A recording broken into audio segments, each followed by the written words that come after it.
रहमानिर्रहीम अस्सलाम वालेकुम। अगर आपका ताल्लुक़ किसी ऐसे बिज़नेस के साथ है जैसे किराना स्टोर होते हैं, मेडिकल स्टोर होते हैं और इसी तरह के कई और जो कारोबार में सेल परचेज़ का एक बिज़नेस होता है उसके साथ अगर आपका ताल्लुक़ है तो मैं आपको एक ऐसी ट्रिक बताऊंगा जिस पर अगर आपने अमल किया तो वक्त के साथ साथ आपके गाहकों की तादाद में गैर मामूली इजाफ़ा होता चला जाएगा।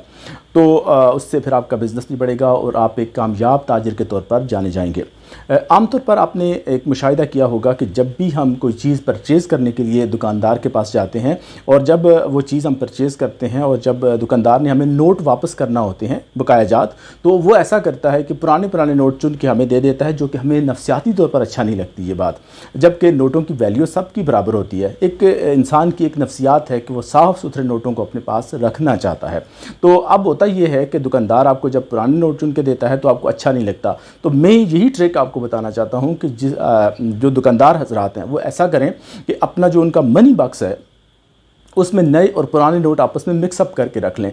जब भी कोई गाहक आपके पास आए कोई चीज़ परचेज़ करने के लिए और जब आपको बकाया जात वापस करना पड़े तो आपने ऐसा करना है कि गाहक के सामने नए और पुराने नोट एक साथ उठा लेने हैं अपने हाथ में और फिर चुन चुन कर आपने क्या करना है कि नए नोट गाहक को देने हैं। अब गाहक को ये बात समझ नहीं आएगी, लेकिन आप नफसियाती तौर पर उस पर एक ऐसा असर डालेंगे कि उसके दिल में आपके लिए एक नर्म गोशा पैदा हो जाएगा और फिर उसका असर ये होगा कि दोबारा वो जब भी उसे चीज़ परचेज़ करना होगी तो वो गैर इरादी तौर पर आपके पास ही आएगा। इस तरह जब आप एक लंबे अरसे तक इस तरह की प्रैक्टिस करेंगे तो आपके गाहकों में गैर मामूली इजाफा हो जाएगा।